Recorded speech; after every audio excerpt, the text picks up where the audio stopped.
whatever may be the stages of economic growth, whatever may be the level of development in any economy. Take the case of the poor economy, take the case of the lower middle income, upper middle income, or rich countries. In all the countries, in all the economies, natural unemployment exists. It may differ in magnitude. Some economies may be 2%, maybe 1%. Some economies may be 5%. But in no economy all over the world, you will find that natural unemployment is zero. So it will operate along with the employment level of the resources. Even all the resources are fully employed, still there exists certain amount of unemployment of labor, which we say this is natural rate of unemployment. Now we discussed there are three types of unemployment. One is your frictional unemployment, second is your structural unemployment, third is your cyclical unemployment. Cyclical unemployment is short run, or it is a short period phenomena. It occurs only in case of the down phase of the business cycle. Now, your friend asked, what is the business cycle and what are the different phases of business cycle? And basing on the different phases of business cycle, we have the occurrence of employment level in the economy. Now, usually the economy is moving in ups and downs. And you observe here the real GDP and the time period over the years. If we take year, what is the real GDP? That we are plotting it in a graph, and the graph looks like this. Initially, we start a particular GDP, then as year passed, GDP is falling. And when GDP is falling, we say this is the contraction phase. And GDP is coming at the lowest level, the fifth bar here. This is the lowest level of the GDP. And this lowest level of GDP, we say this is the trough. Trough means a minimum point. After this, the economy is automatically reacting to the downward phase and started recovering from the downward phase, downturn phase, or the contraction phase. And the economy is recovering. Then we have the expansion phase. The economy is expanding and it is coming to a peak, the sixth bar of the blue. It is coming highest level, it is the peak. So after peak, again economic factors set in the economy, then the GDP is falling afterwards. Again, there is contraction phase. Then contraction phase, there is the minimum point, trough. After trough, the economy is recovering, coming to expansion phase, and again coming a peak. Then there is contraction. So the economy is moving in ups and downs. So we can say business cycle is the upward and downward movement of economic activities that occurs around the growth trend. If we say previous, the blue straight line is the growth trend. The line indicates that GDP is increasing over the years, but GDP is not continuously increasing over the years. It is falling, again it is increasing, then falling, then increasing, then falling, then increasing, and this pattern will continue. And this business cycle, usually we have the 4 phases. One phase is your boom phase,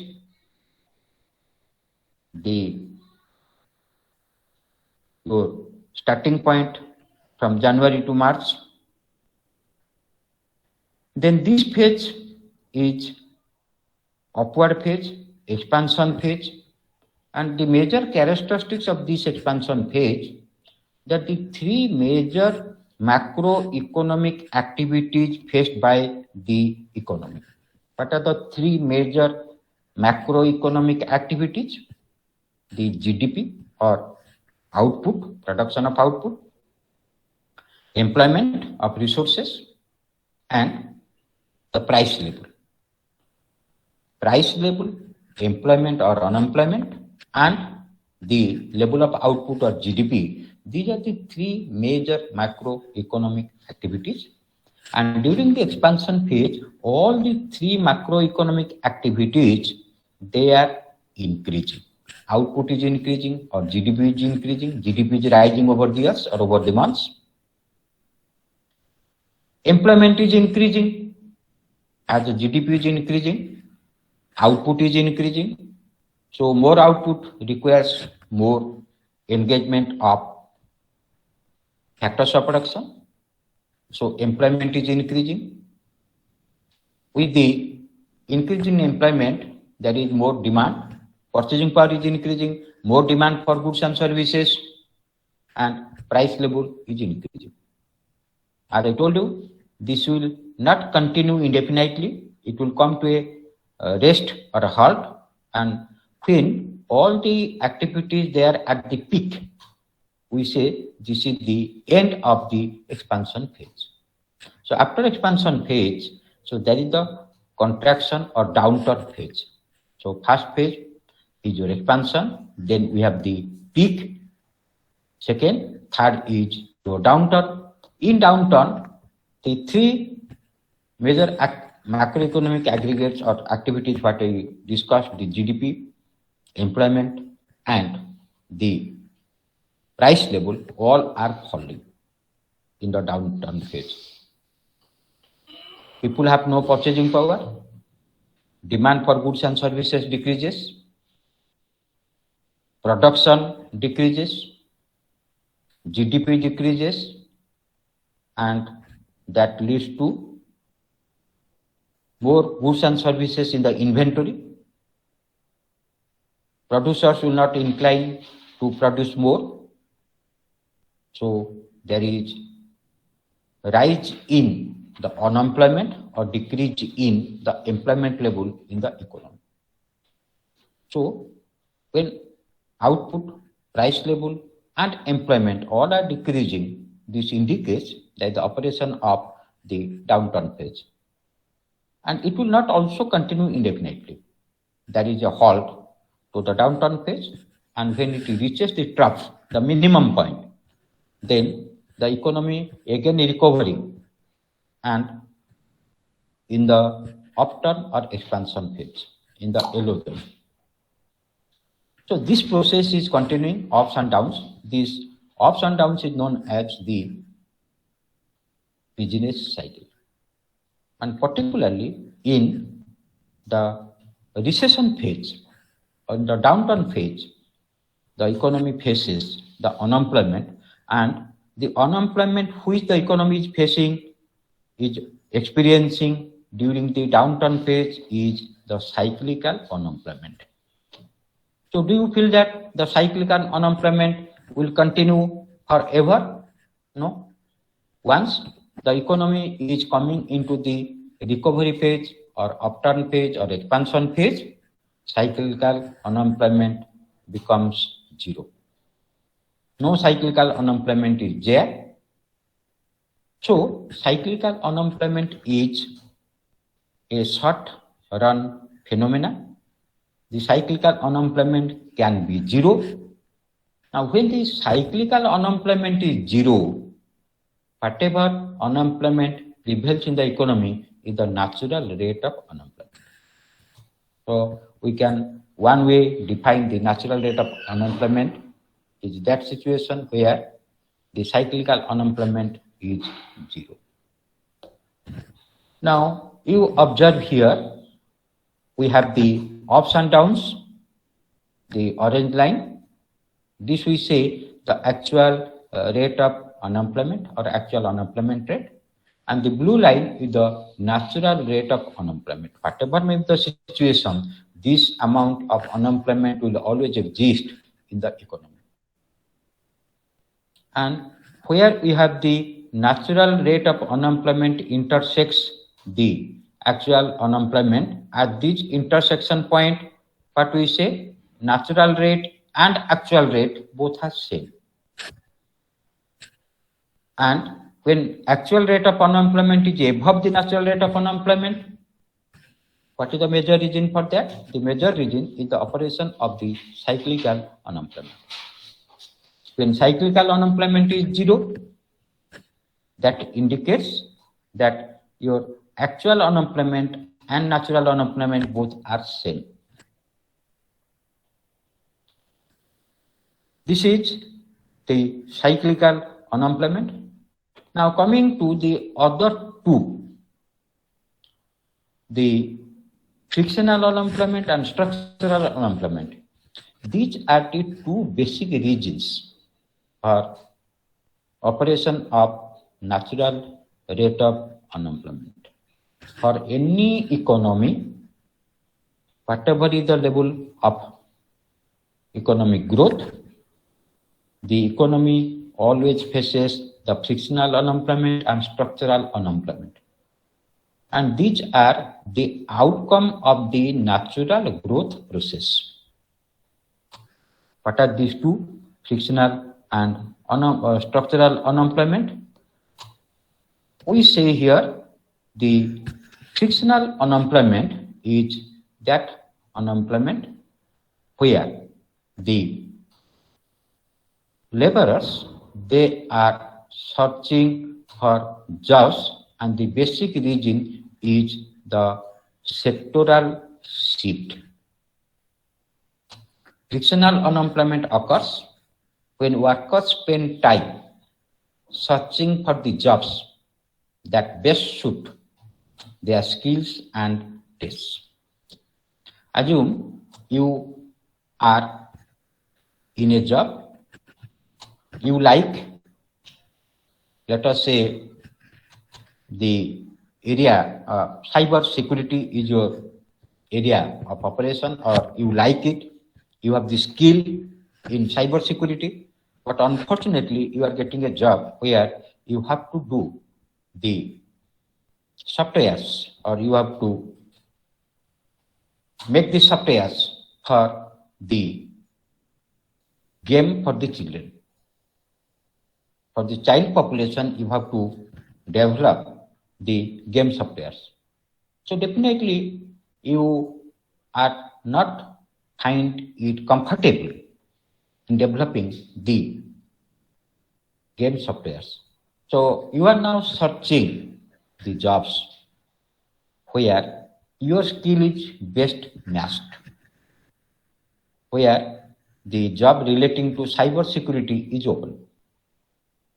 Now let us say some incidences occur, or due to some reason you leave the job. You are not mentally sound in that job, you leave this job and you are searching for the another job in cyber security.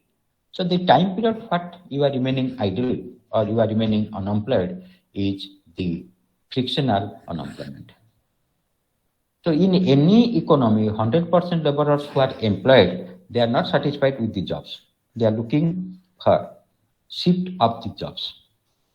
This shifting of the jobs is known as or is considered as the frictional unemployment. And mostly this is arising out of the sectoral shifts, that is changes in the composition of demand across industries or regions of the country. People's taste and preference is changing. When people's taste and preference is changing, so demand for some goods decreases in the economy, demand for another goods increases. When demand for one good decreases, there will be no production of that particular product. So as a result, we have the unemployment in that particular farm. But at the same time, the change in people's taste and preference for another commodity leads to another part coming into the production process, which requires job. So you just observe in the economy, there is unemployment existing, or you say there is supply of labor. Those who are unemployed, they are supplying their labor. In another case, there is demand for labor. The upcoming farms, they are demanding labor. So there exists demand in the economy. There exists supply in the economy. Because of the mismatch due to some reason or other, some unemployment exists. And that sort of unemployment is known as the frictional unemployment, which is inevitable in the economy. Major two reasons are there, the frictional unemployment. New laborers are coming into the labor market. After your graduation, you will enter into the labor market. There will be more supply of labor. Second, in the process of economic growth, some firms are shrinking or closing down, while others are expanding. When consumers decide to stop buying goods produced by farm A and instead start buying a good produced by farm B, some workers at farm A will likely lose their jobs. New jobs will be created at farm B, but it will take some time to move the displaced workers from farm A to farm B. And the result of this transition is the temporary unemployment, which is known as the frictional unemployment. So, job search is the major reason for frictional unemployment, which rests in the economy for a short period of time. But the second type of unemployment, that is your structural unemployment, is arising in the economy when not enough jobs are there to go around. In structural unemployment, always the supply of labor is more than the demand for labor. But in frictional unemployment, this is not the case. Supply of labor is there, unemployment is there, but jobs are available. And the time period the people are getting to search or taking to sort the jobs, this is the frictional unemployment. But in structural unemployment, jobs are not there. Supply of labor is there, but there is no demand for labor. As a result, there is surplus of labor, and this surplus of labor is known as the unemployment. There are major three reasons for structural unemployment. One is the minimum wages law. Second is the bargaining of the unions, and third is the efficiency wages. Already we discussed that, and minimum wages are dictated by the government. When government feels the workers, particularly in the unorganized sector, their supply is more, demand is less. As a result, the wage rate falls. and the prevailing wage rate or the equilibrium wage rate where demand for labor is equal to supply of labor is not enough to give the minimum subsistence of labor to the laborers. So government is coming forward, increasing the wage rate above the equilibrium wage rate with the objective that the laborers' living conditions will be better. But what happens when the wage rate is above the equilibrium wage rate? That indicates supply of labor will be more, higher wages attracts more laborers, but higher wage denies the farms, some farms, to employ the laborers at that wage rate. So demand for labor decreases, supply of labor increases. As a result, there is surplus of labor, which is known as the unemployment. So with the minimum wage, always there exists unemployment in the economy. Second reason is the unions. Unions are basically the worker associations. Basic objective to bargain collectively for higher wages, other benefits, and working conditions. So with the collective bargaining, what happens? If we go to the labor market, we have two types of labor market. One labor market in the organized sector, where the laborers, they have the unions. Laborers, let us say, in any farm, they are organized, there is unions, but laborers in the unorganized sectors, mostly daily wages, those who are working, they do not have any union. So we have two types of workers. One, we can term them as insiders. Those are inside the labor union, and outsiders. Those are outside the labor union. So when the union is able to bargain and increases the wage, who are the beneficiaries here? The insiders are the beneficiaries. Those are members of the unions. When the wage rate of the laborers, those who are within the union, increases, what happens? Please observe this graph. Left-hand side graph indicates the equilibrium wage rate WE, where demand for labor is equal to supply of labor. When unions are able to get a higher wage, let us say W1 above the WE, so what we discussed already, it leads to unemployment. Who will be unemployed here? Those who are not the members of the unions, that outsiders. These outsiders will be unemployed, and when they are unemployed, where they will go? They will go to the labor market where there is no union. So we can term them non-unionized labor market, the right hand side graph.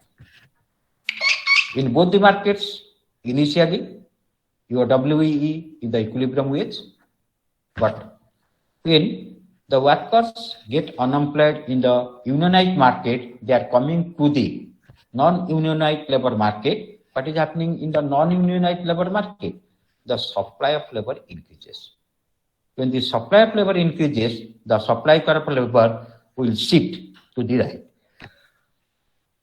This is in line with the discussion already you have studied in chapter 4, demand and supply in the product market.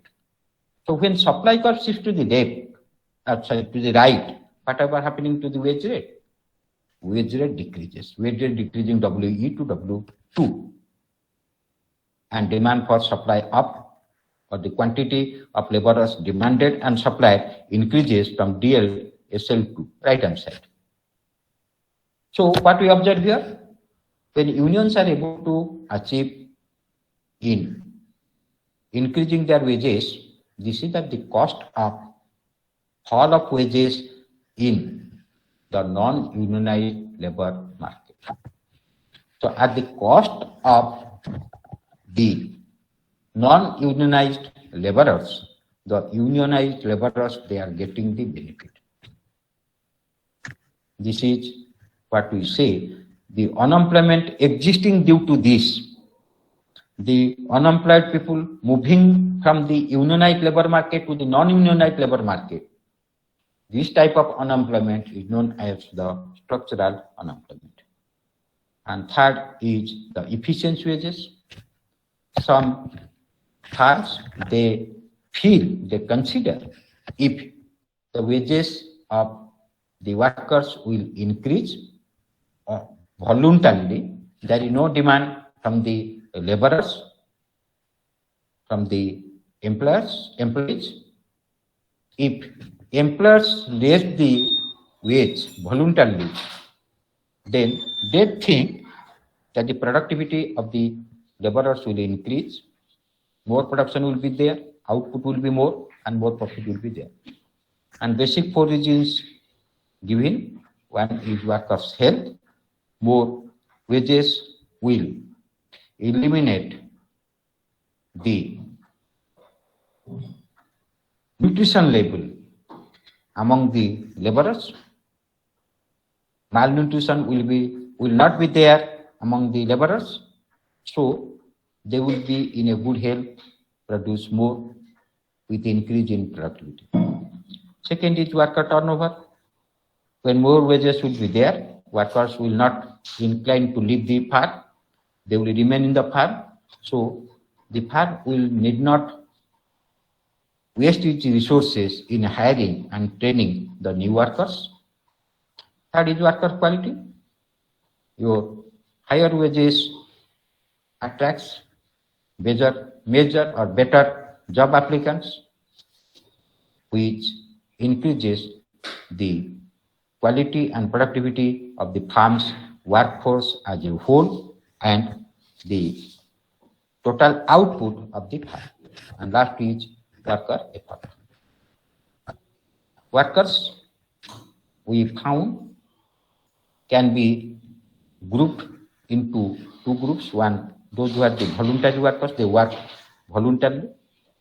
You need not have to tell anything to them, they will do their duty. Another group of workers, they are known as the shirkers, or they always try to avoid the work.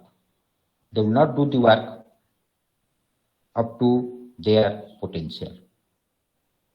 But what happens? When they have been caught, they will be fired or they will be out of the job.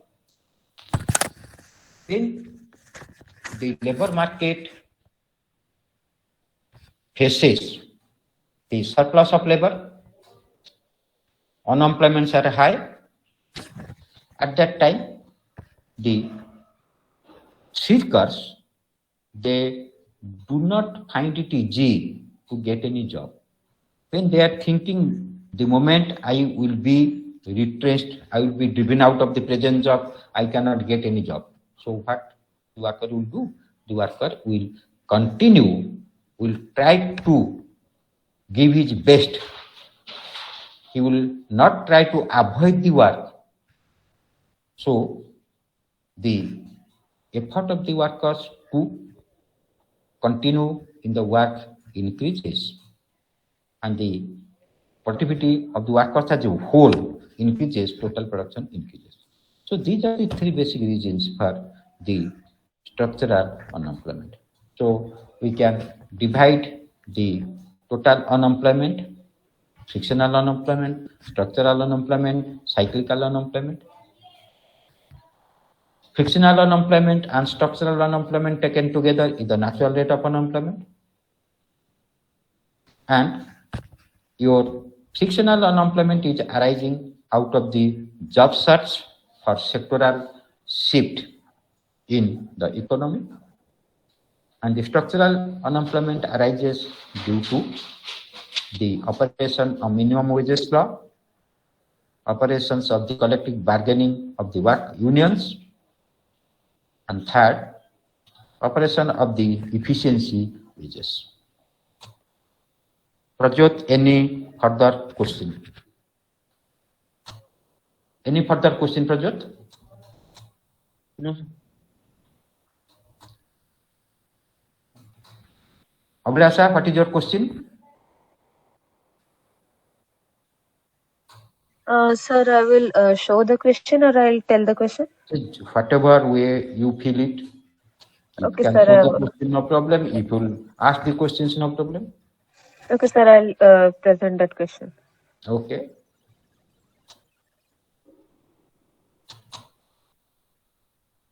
So quickly present it because we are shortage of time. So please enlarge it. It's not readable.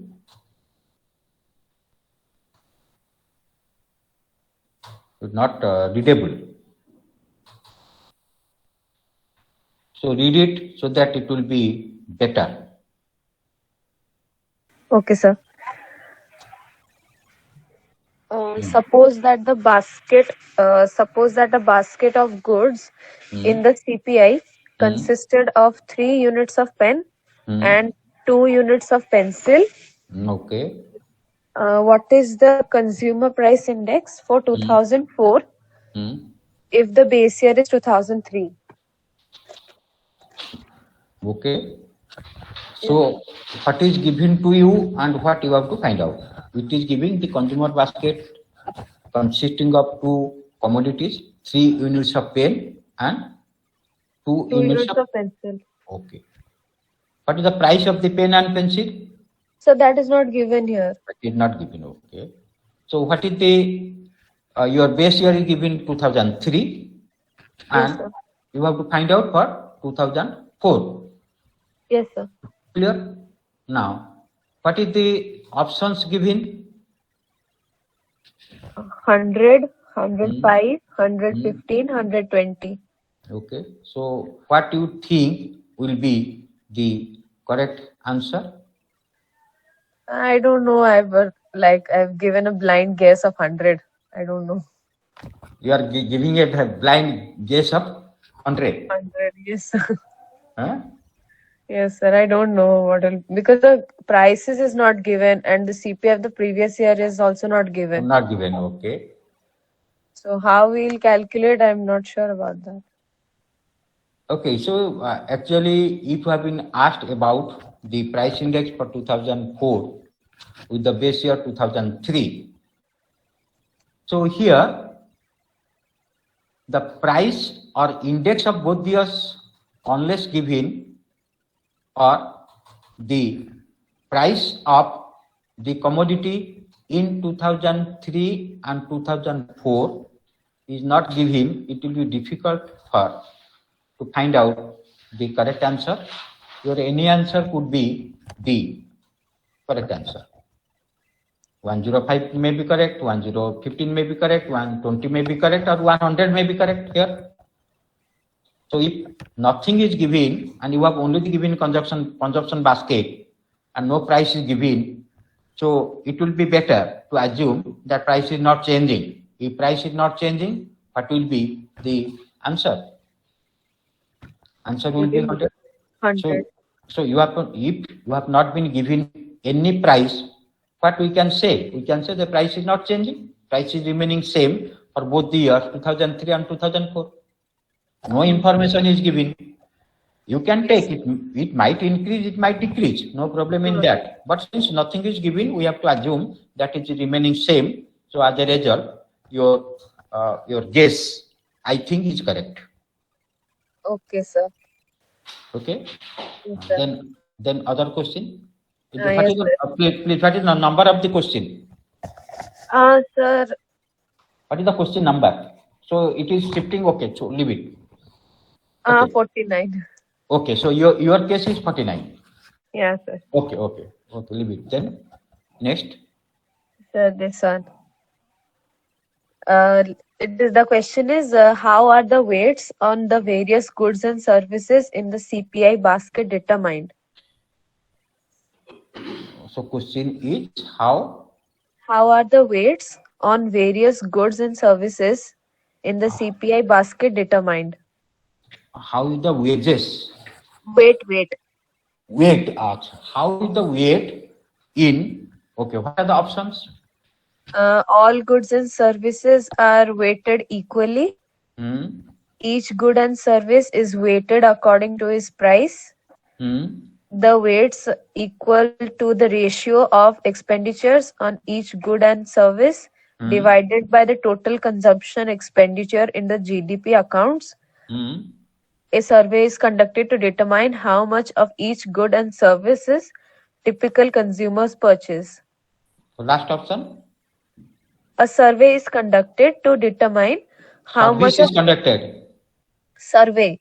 Serving is serving. Please read the answer again. A survey, sir, survey, not service. SURVY. Yes, sir, VY. A survey is conducted. To determine how Hmm. much of each good and service Hmm. typical consumers purchase. Hmm. Okay. So what do you mean by weight? First thing, what do you mean by weight? So how we calculate the consumer price index? We have Sir, been- by last option. From the survey, we determine how much one typical consumer is consuming different goods and services, how much amount, what is yes, the sir. magnitude. Yes, sir. The previous question you asked, it is consuming 3 pens, purchasing 3 pens and 2 pencils. How you Yes, sir. arrive at these 3 pens and 2 pencils? This is from a survey. You are getting? Yes, sir. Okay. So when prices of the commodities are changing, what is happening to the consumer price index or the cost of the consumption basket? This is It also also changing. changes.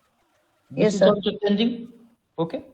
Now, in which way it is changing? In which proportion it is changing? Definitely, price change leads to change in the consumption basket. But what is the weight in this case? Weight in this case is the amount of goods and services consumed. This weight is remaining same over the time period. If this weight will change, if the commodities consumed will change, definitely we cannot able to find out what is the effect of change in prices. The change in the index may be due to change in quantity, may be due to change in price. So your quantity will remain same. So weight is the quantity in computing the consumer price index. So quantity is reflected to which option? Option D. Yes, sir. Option Okay. D is telling about the quantity. Yes, sir. So weight is the quantity here and option D is the correct answer. Okay, sir. So what answer you have given? Sir, B. B. Okay. So Okay, any sir. other further question? Yes, sir. One last question. This one. Okay, please. Sir, in which of the following investment a Hmm. part of the profit goes to foreign entities? Hmm. And the options are in FDI or FPI, only FPI, not in FDI, both FPI, FDI, neither FPI nor FDI. Okay. So except profit. Okay. What is your FDI and what is your FPI? Portfolio investment and your Direct investment. direct investment. If you have the difference in your mind, you have the answer. Yes, sir. Direct investment, what the situation? The foreign firms owns and operates in the country. It Yes, is, sir. let us say, the Chinese firm coming into India, set up a farm, produces the commodity here. People of China, they are coming. They are also managing the operations here. So Chinese company, it is investing here money as well as operates the industry or the farm. So Yes, sir. in this case, the profit of the farm, who will take the profit of the farm?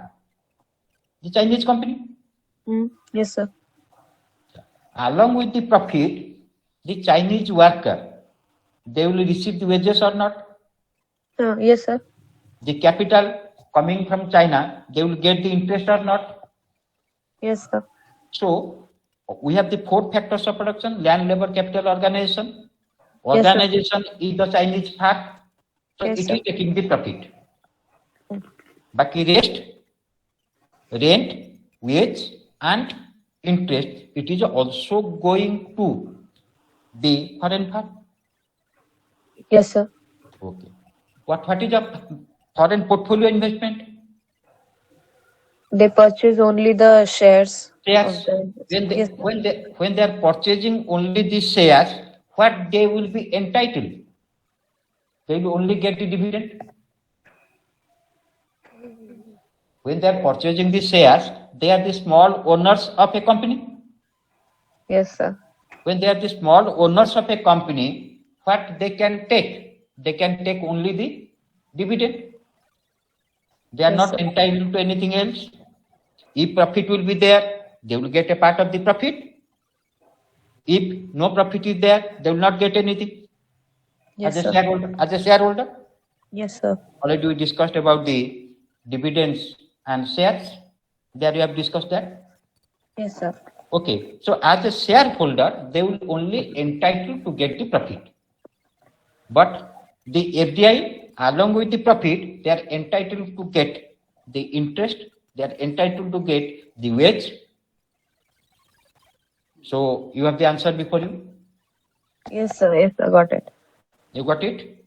Yes, sir. Okay, any other further question? Now it is 10:50, 10 minutes. I'm just giving. Yes. Okay, so for tomorrow, we have a quiz question. This is for your own practice. 30 questions will be there and time will be 50 minutes. Try to do it. And this is for your exercise only, for your practice only. Don't take that this will be counting towards your marks. I'm not taking that. This is only practice. After the test, you will be given the marks. What is the correct answer? What is the wrong answer? How much marks you are getting on that. So now this is the time for quiz. I am just putting before you the link. Go to the link.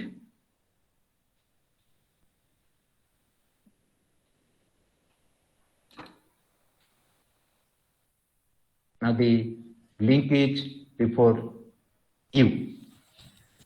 Just open the link.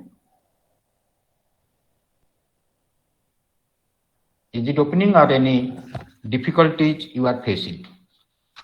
If it is opening, then try to answer that.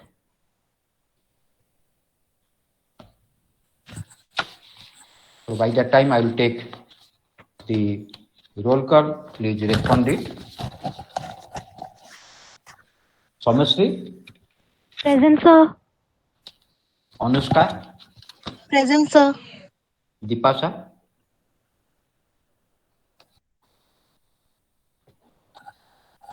Ayush Prasad, G. Anish Kumar, Sir.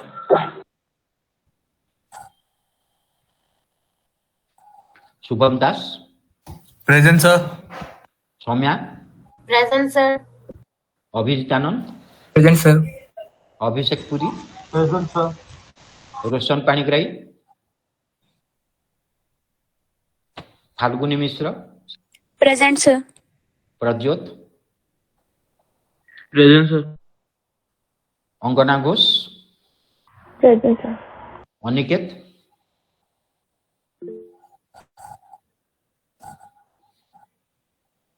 Anisha Patnaik, Present, sir. Sanchal Satpathy, Present, sir. Shatabdi Dhara,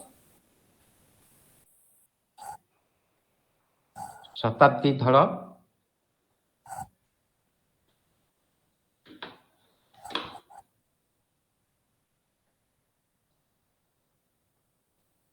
So Dipasha Das present. Siddhant, Present, sir. Arnab, Present, sir. Arnab Datta, Present, sir. Arpita, Present, sir. Arpan, Arpan Kumar Bhatia. Okay. Dia Kiran, Present, sir. Gitika, present. Harshit Raj, present. Manas Biswal, Sir. Kamlesh Sathwa, Present, sir. Cosmic Manti, Yes, sir.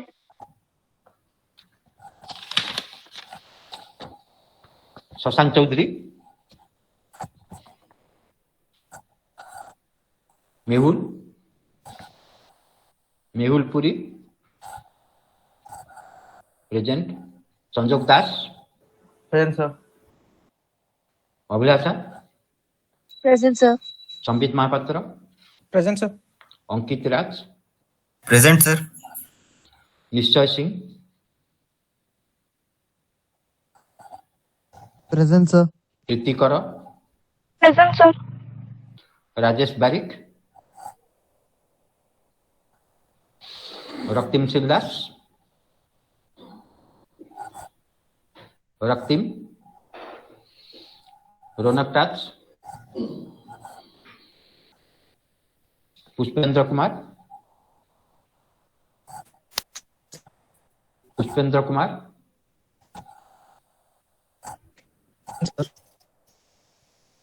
present. Pushpendra, Aditya Narayan Roy, Present, sir. Ritik Patnaik, Present, sir. Roshan Mishra, Present, sir. Shahnawaz Alam, Present, sir. Animesh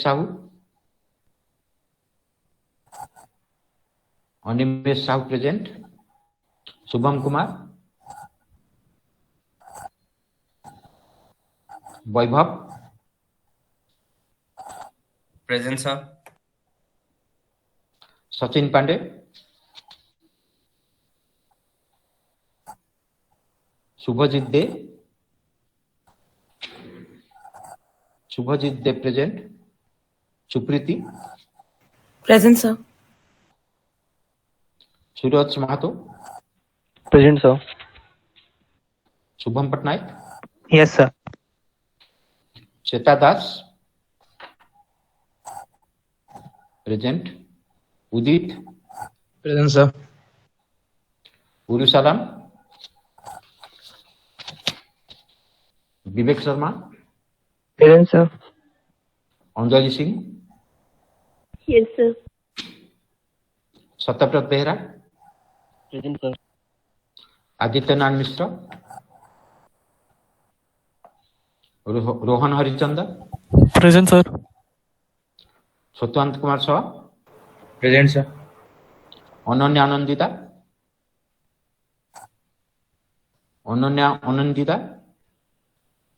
Animesh Abhinandan, Present, sir. Anshuman Patnaik, Present, sir.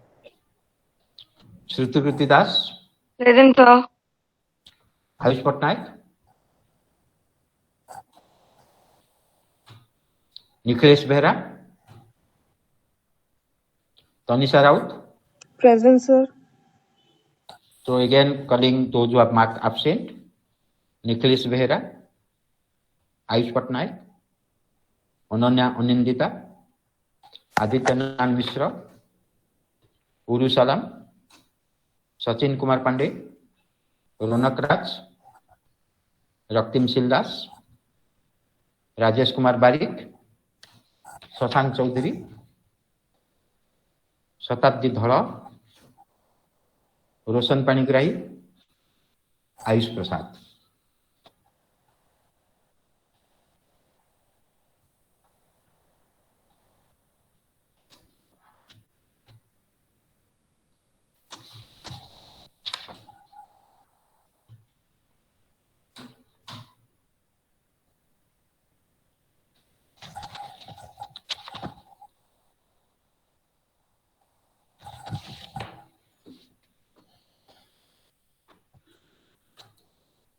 So you have only 2 minutes left.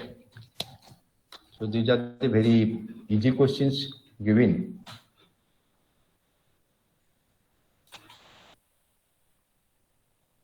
So only 9 respondents received. Please hurry and submit it quickly.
Last minute.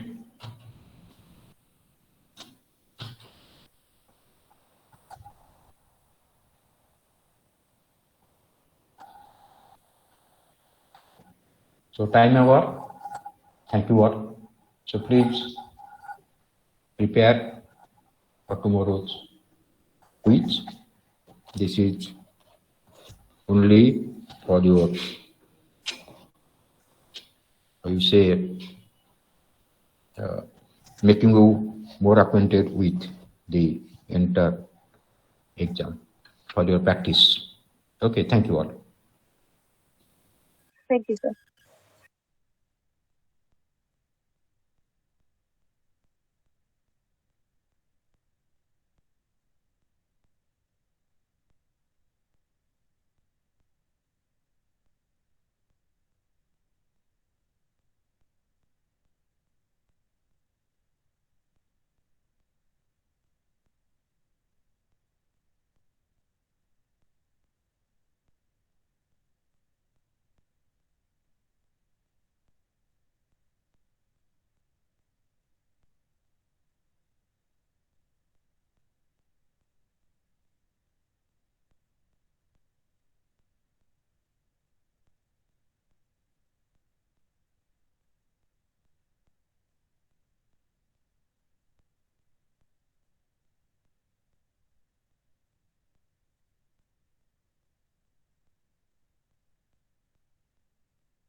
Good morning to all of you. Good morning, sir.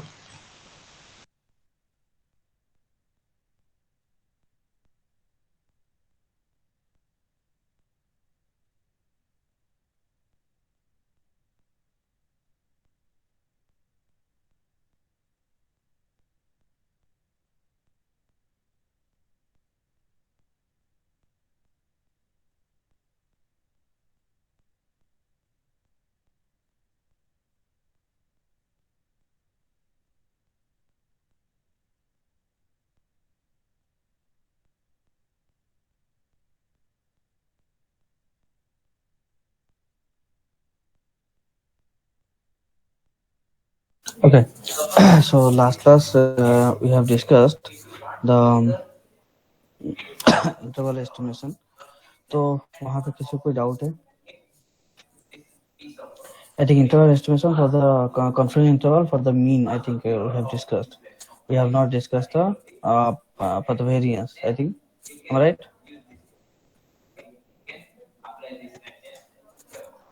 Yes, sir. Okay, fine. So today we'll start the estimating the variance of a normal population when mean mu may be unknown or known. Okay.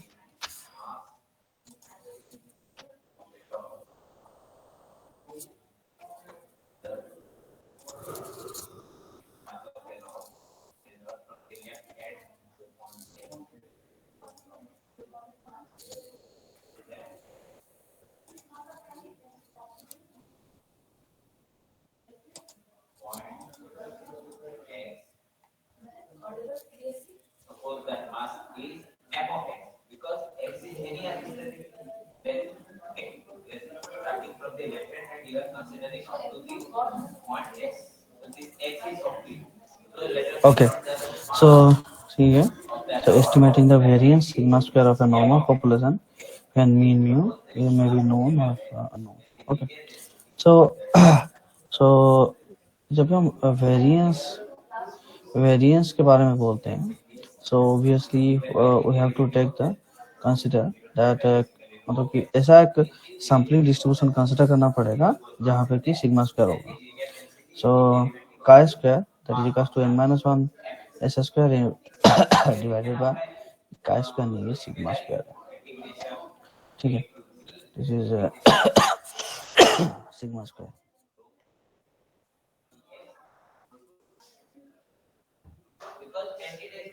This is sigma square. Fine. So this follows a chi-square distribution with n minus 1 degrees freedom. That is already known to you. Okay. From the graph of chi-square distribution, we have probability of chi-square 1 minus alpha. So let us see here. Chi-square distribution is not symmetric one. Okay. So this is a positively skewed data, a positively skewed distribution. Okay. So chi square 1 minus alpha by 2. So the meaning is if this point is chi square 1 minus alpha by 2. Okay, and this point is chi square alpha by 2. Chi square alpha by 2.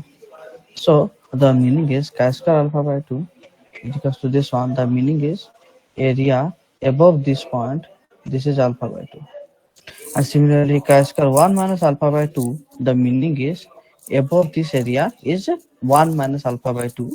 The meaning is, so before this, the area is alpha by 2.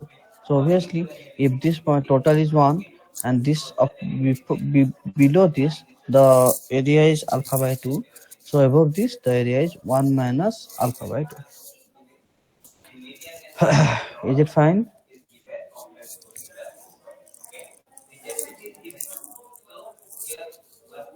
Is it okay?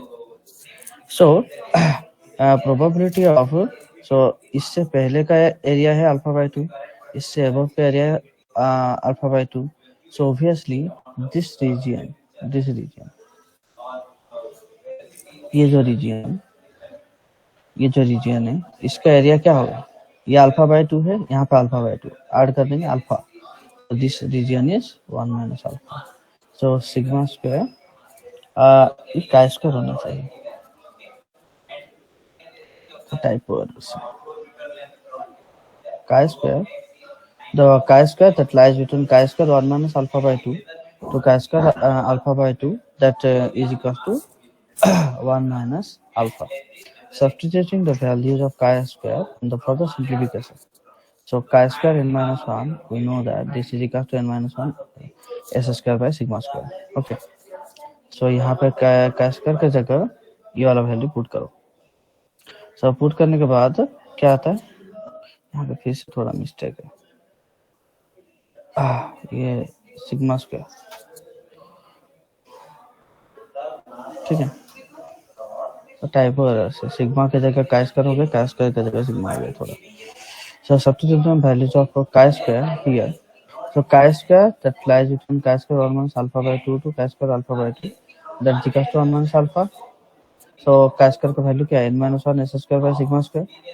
तो probability of chi-square 1 minus alpha by 2 to n minus 1 s square divided by sigma square is less than chi-square alpha by 2. Okay, so this will be equals to, so when you divide, that means when you just reverse it, so obviously probability of 1 by chi-square alpha by 2 is less than sigma square divided by n minus 1 into s square less than chi-square 1 minus alpha by 2. Okay, so this one is 1 by, क्योंकि हम 1 bye से मतलब कि ये हर किसी को divide कर मतलब कि रिवर्स कर रहे हैं, ठीक है। सो 1 बाय chi-square रेसिप्रोकल ले रहे हैं हम लोग 1 बाय chi-square अल्फा बाय 2, क्योंकि देखो 3 is less than 4 but 1 by 3 is greater than 1 by 4, तो यही फॉर्मूला हम यहाँ पे यूज किए हैं, ठीक है। So now right now just multiply it, so probability of n minus 1 s square divided by chi-square alpha by 2। यहाँ पे यार एक चीज ध्यान रखो, यहाँ पे 1 minus अल्फा बाय 2 था, यहाँ पे अल्फा बाय 2 था, और जब हम रिवर्स किए यहाँ पे अल्फा बाय 2 आ गया, फिर यहाँ पे 1 minus अल्फा बाय 2 आ गया, divided by sigma square less than n minus 1 s square divided by chi-square 1 minus alpha by 2। I think clear हो गया होगा कि ये सिग्मा स्क्वायर इसके बीच में इक्वल टू 1 अल्फा है, तो this is the 1 minus alpha 100 into 1 minus alpha percentile confidence interval for sigma square. Fine.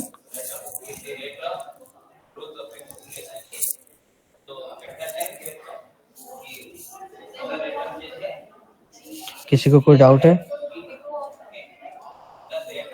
Anybody have any doubt?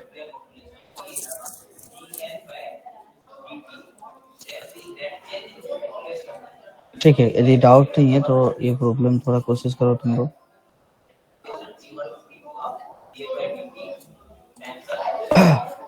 ठीक है, तो मैं बता देता हूँ कि यहाँ पे क्या क्या करना है। देखो तुम्हारे पास डाटा पॉइंट है, ठीक है, डाटा पॉइंट से you have to find out the 95% CI. So from the data point first you have to calculate the S square. ठीक है, so you have to calculate the S square, then you have to find out the 95% CI. ठीक है, कोई explain कर सकता है?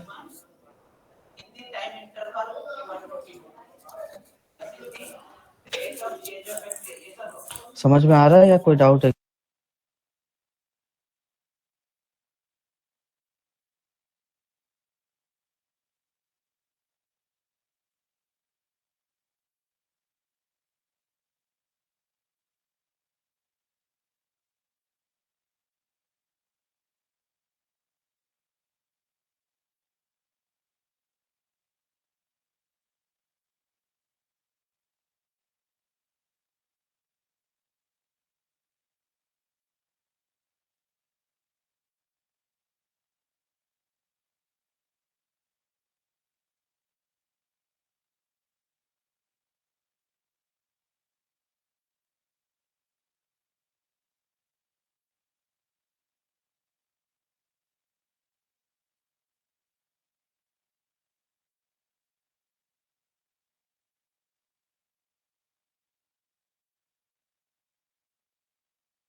Okay, किसी को कोई डाउट नहीं है तो ये प्रॉब्लम हो गया।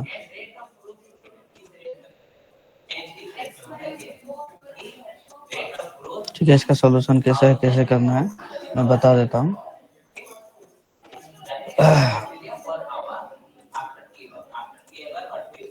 So first of all, you have to calculate the s square, जो कि so by using this formula 1 by n minus 1 into xi minus x bar का होल स्क्वायर. ठीक है, तो इसको सॉल्व कर देना सबसे पहले.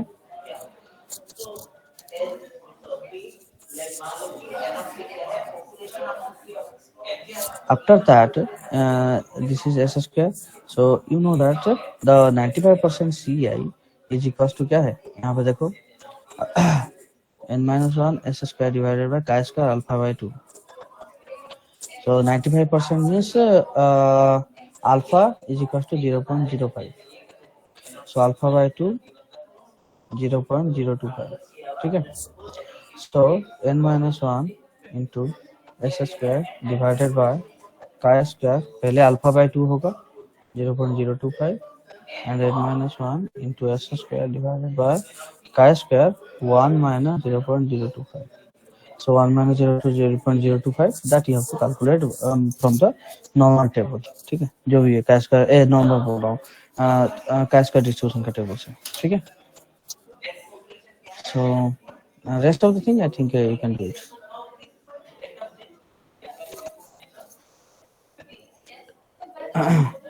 ठीक है, या कोई डाउट है किसी को?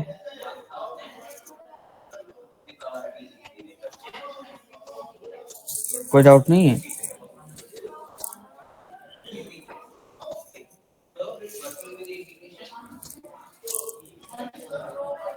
Okay, fine.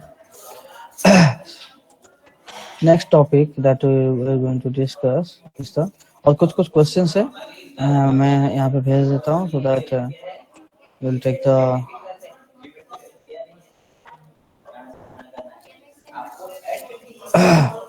इसका आंसर भी दिखा देता हूँ और प्लस और एक क्वेश्चन है similar type of question that you can solve it.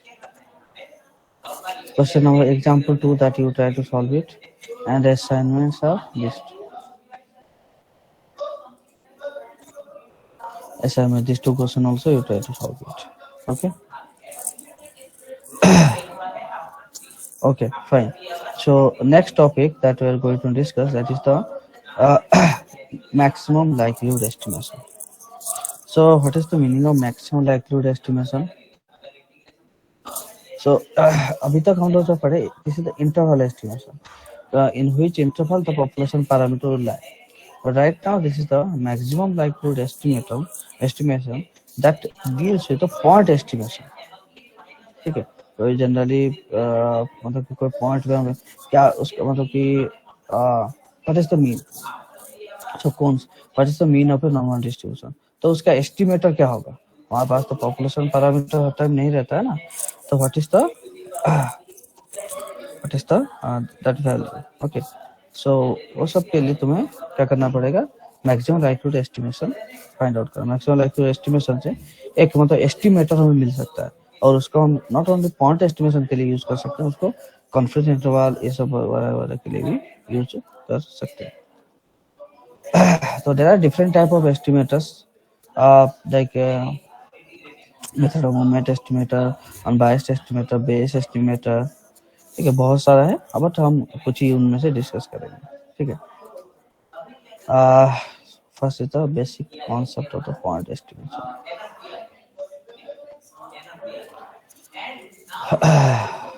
So estimator, what is an first thing, what is an estimator? Estimator, any function of the random variable which is used to estimate the unknown value of the given parameter function g theta is called an estimator. ठीक है, मान लो कोई mu square है. ठीक है, mu square. So what will be the which estimator can be used to find out the estimate of mu square, या 2 times of mu plus 1. So which estimator, क्योंकि हमारे पास तो हर टाइम पॉपुलेशन पैरामीटर तो नहीं रहता है, तो हमारे पास सैंपल होता है. सैंपल से हम लोग जब भी कोई पैरामीटर को, पॉपुलेशन पैरामीटर को एस्टिमेट करेंगे तो हमें कोई एस्टिमेटर का जरूरत होता है. That estimator means simply a function of the random variable. कौन सा मतलब कि कौन सा फंक्शन ऑफ रैंडम वेरिएबल वो तुम्हें मतलब कि सेटिस्फाई करेगा इसको. ओके, या तुम्हें सिंपली म्यू म्यू का एस्टिमेटर क्या है, सिग्मा स्क्वायर का एस्टिमेटर क्या है, तो ये सब चीजें. So estimator is any function of the random variable which is used to estimate the unknown value of the given parametric function g of theta. So it is written in general actually, g of theta. G of theta means any function of the parametric function. Okay.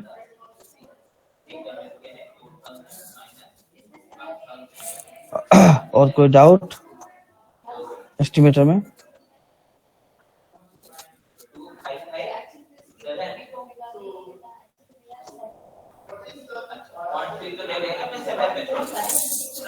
Okay, fine.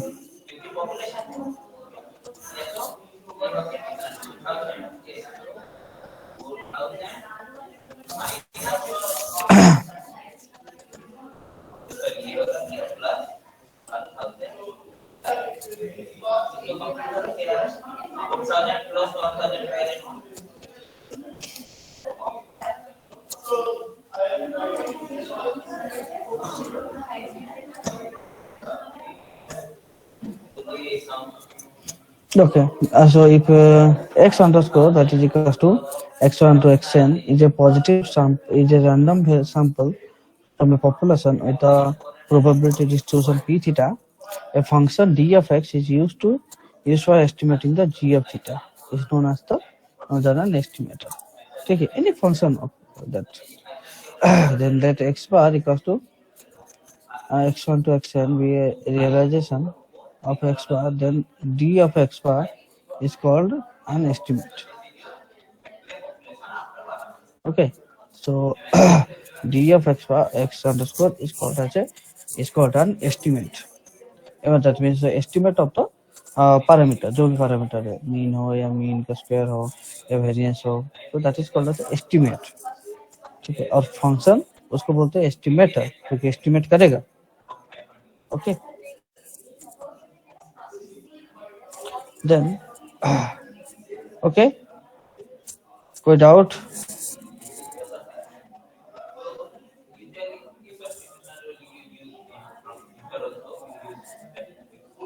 कोई सुन रहा है, नहीं सुन रहे? Are you listening? What I'm saying? Look for doubt me.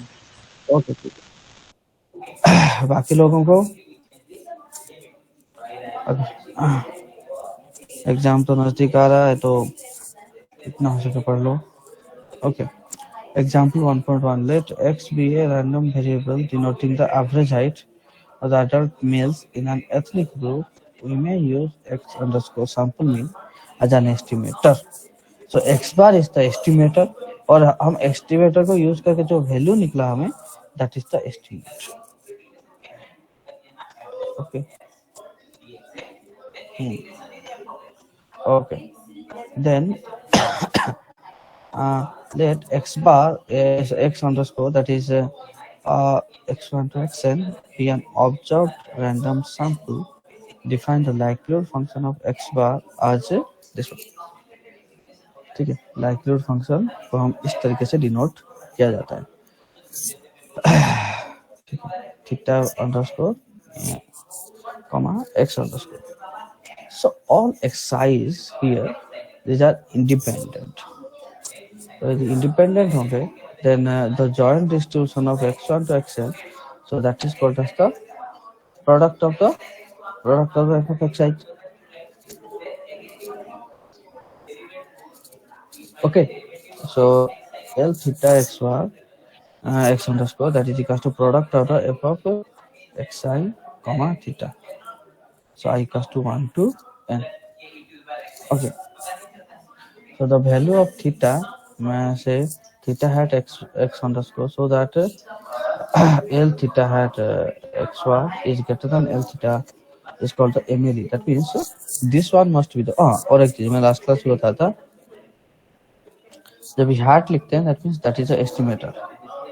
ठीक है, जब भी hat लिखते हैं that means that is the estimator. Okay. Then so L theta hat x is greater than equals to L theta x is called the MLE of theta. इसका मतलब कि यहाँ ये वाला पॉइंट जो है थीटा हैट मतलब केस में मैक्सिमम होना चाहिए। तो हमें हमें कौन सा यूज करना पड़ेगा यदि मैक्सिमम करना है तो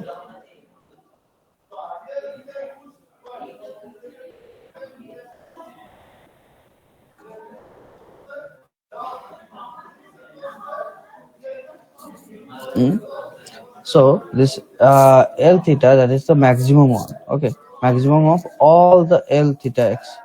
Okay, it then तो हम लोग क्या करेंगे बेसिकली, कोई भी ग्राफ मतलब मान लो कि ये कोई फंक्शन है, उसका मैक्सिमम पॉइंट कैसे फाइंड आउट करते हैं?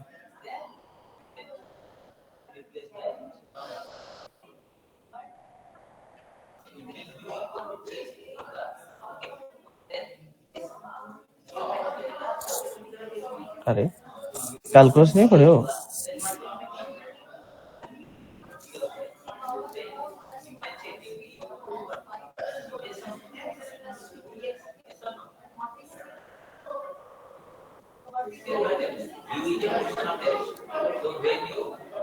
ओके छोड़ो।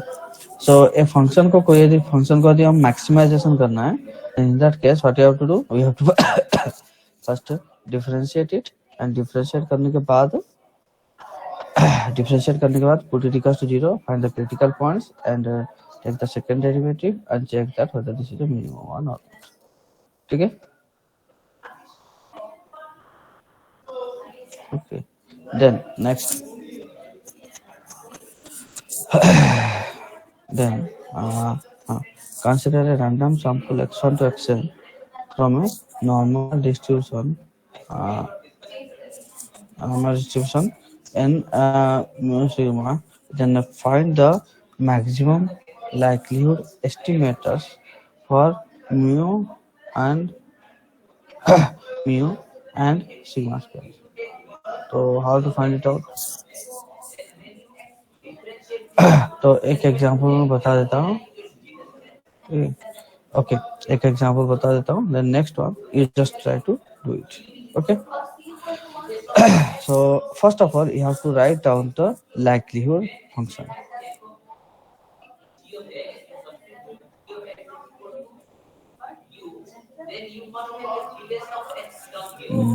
Just a minute, 1 minute.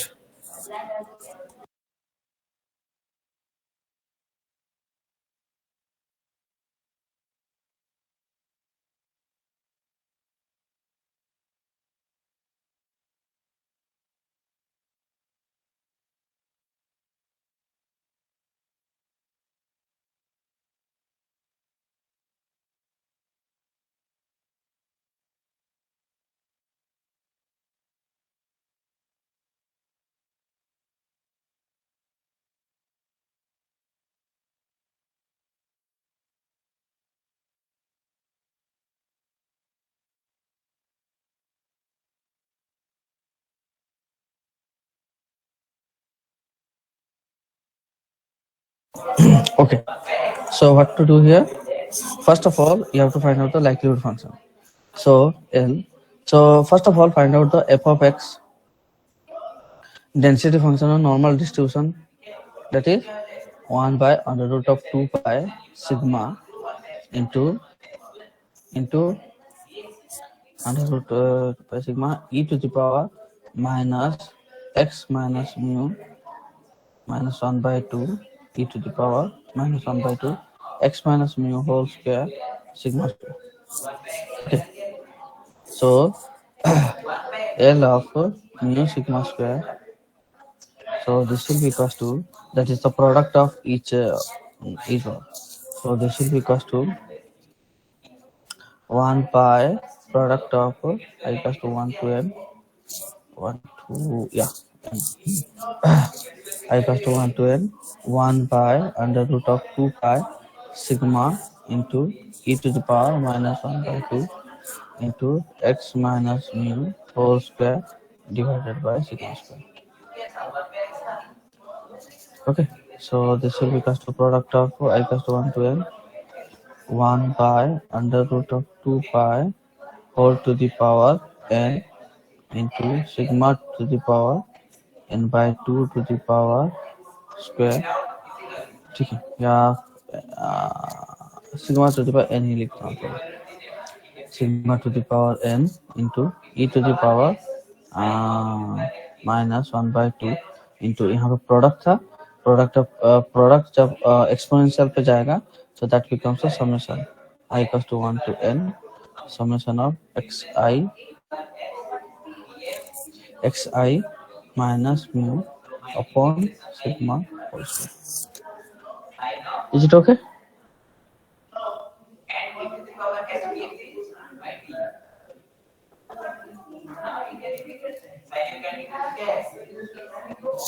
Is it fine? Yes, sir. Okay. One thing you must be knowing that log function, when you take x is there, if you take the log of x, that is an increasing function. Okay, so minimizing a given function is similar to that of minimizing a log of a given function. Okay, so using this idea, what we will do, we have to find out the log likelihood. So we have to find out log L, log capital L. So that is here denoted by a small l. Log L, that is equals to this one is equals to minus n by 2 into log pi by 2.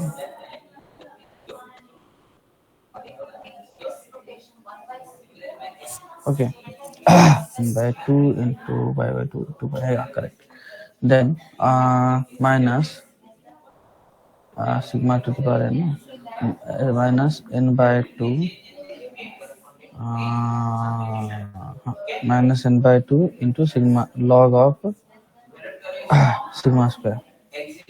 Then minus log of e to the power this one, that's 1 by 2 into summation of I equals to 1 to n xi minus mu divided by 2. Okay, so right now just arrange it.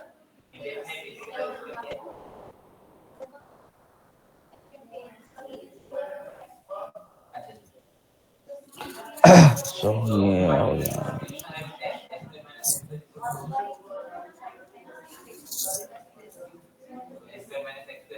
Okay, so कोई doubt है यहाँ पे, देखो तो कोई confusion या कोई error?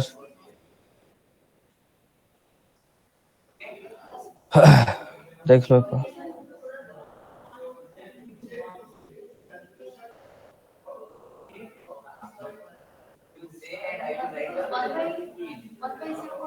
Okay, then what you have to do, maximizing this L is equivalent to maximizing this log L. So first find out del L by del mu. So what is this value? अरे कुछ तो find out करो तुम लोग, क्या आ रहा है देखो तो, and put it equals to 0 in order to find out the critical points. Check करो everyone.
Anybody try to solve it?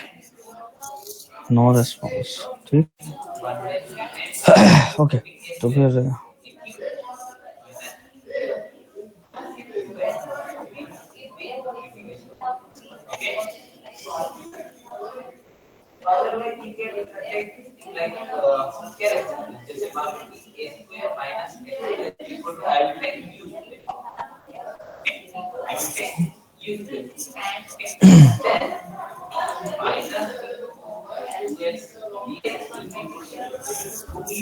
okay. So log L find out कर del log L by del mu find out करके put it equals to 0. So at last by solving this you will get this one. So 1 by n summation of xi that is equals to xi.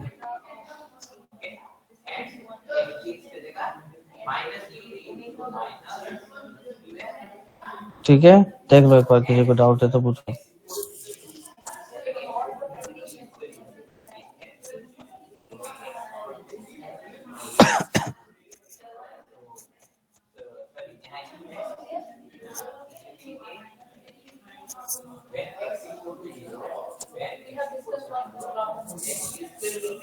Okay fine.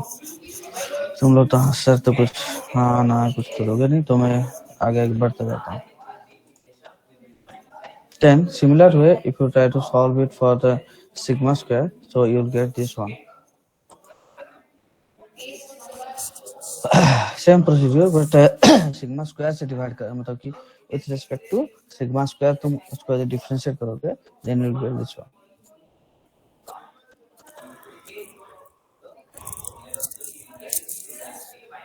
Okay.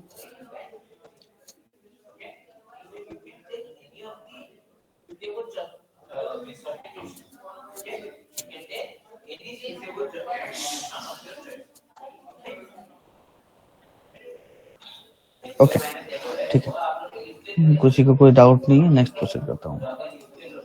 और सो solve this question.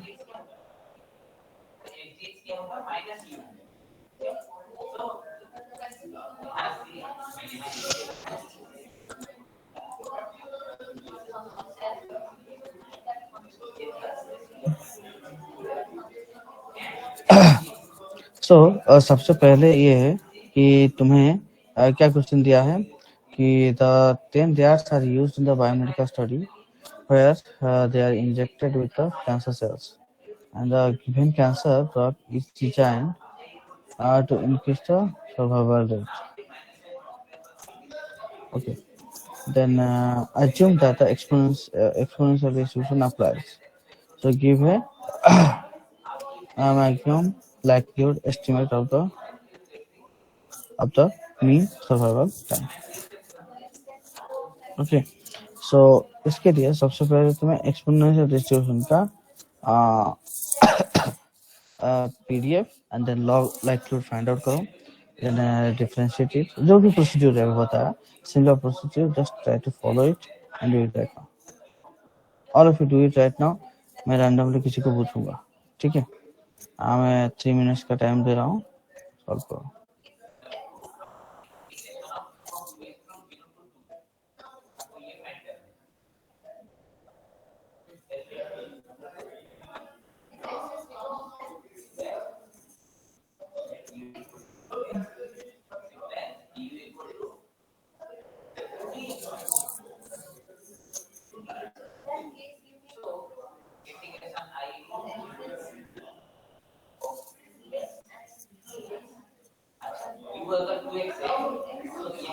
Okay, पहला part हुआ या नहीं? कुछ हुआ है किसी का?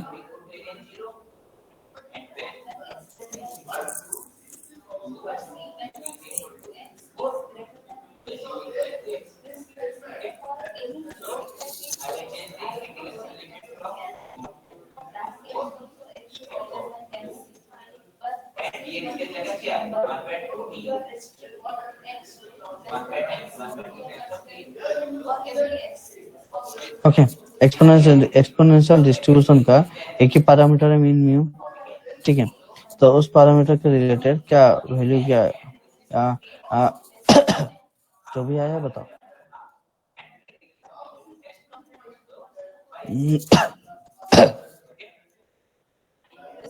Hmm.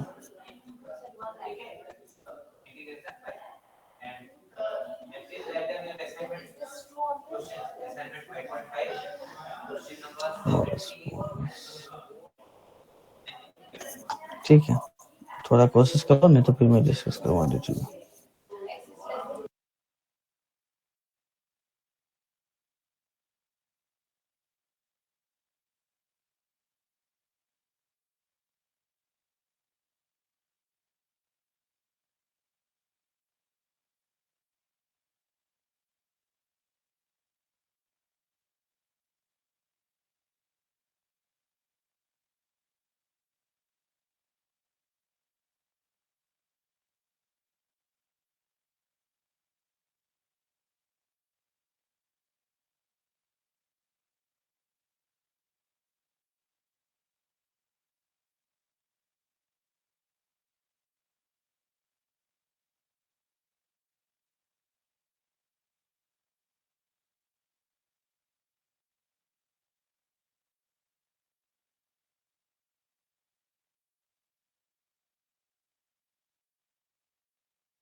Oh, hello.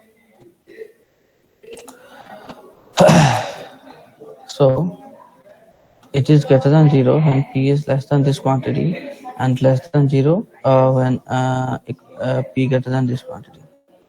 So that's why P hat, that means the MLE, that is equals to this one only. Okay.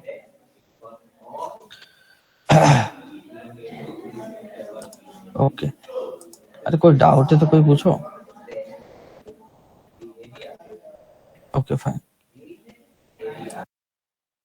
Just 1 minute.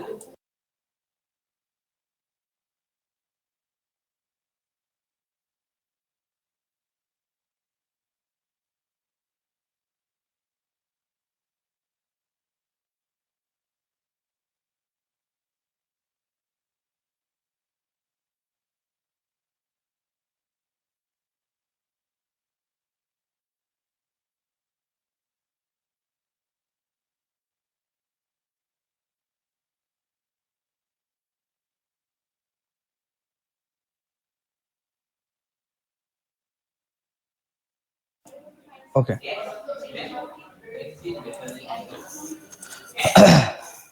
Next is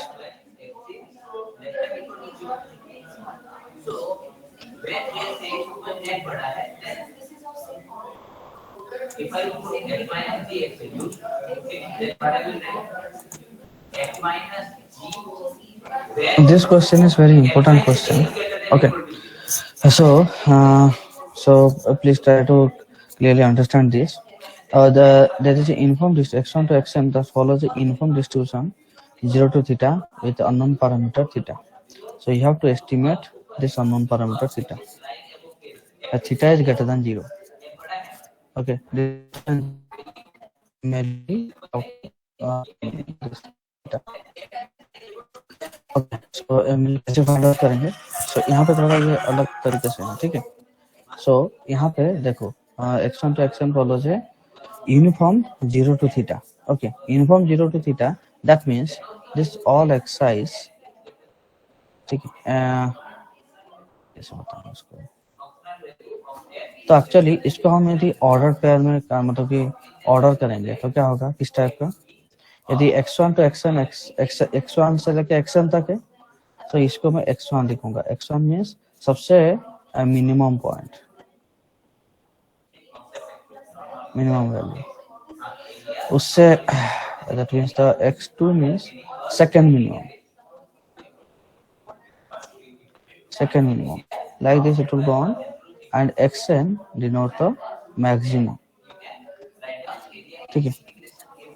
So क्या होगा? This x1 as it is all are greater than theta, so greater than 0, less than theta. ठीक है? So determine the. So first of all you have to find out the likelihood function. So यदि तुम्हारा uniform 0 to theta है उसका fx क्या होगा? fx is equal to 1 by theta minus 0. That is equal to 1 by theta. Okay. So right now you just multiply n times. So 1 by theta, 1 by theta, 1 by theta, product of this, that is equal to 1 by theta to the power n.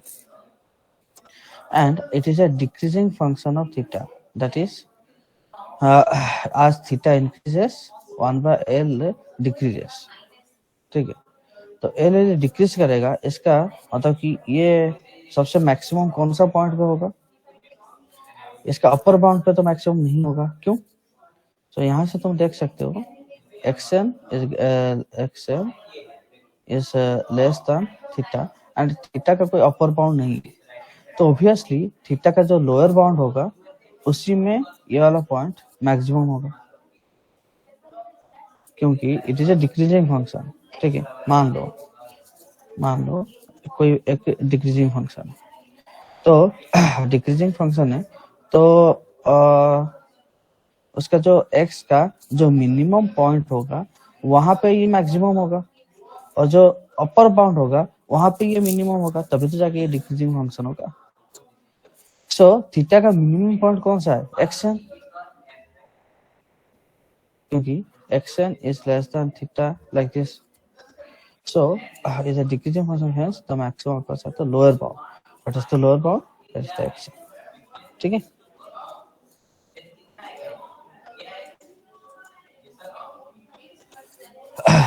Okay.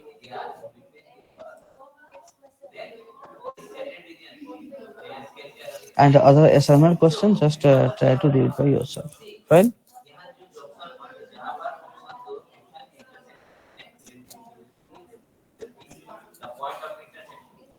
Okay. किसी को कोई doubt है?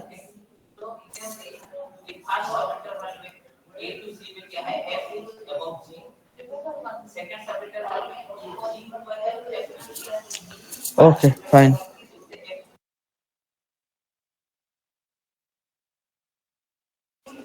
Okay, next.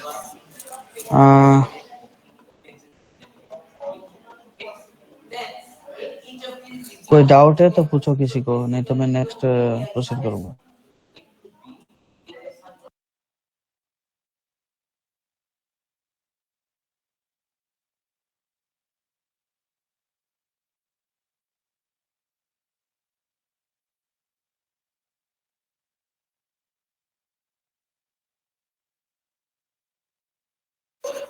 ठीक है.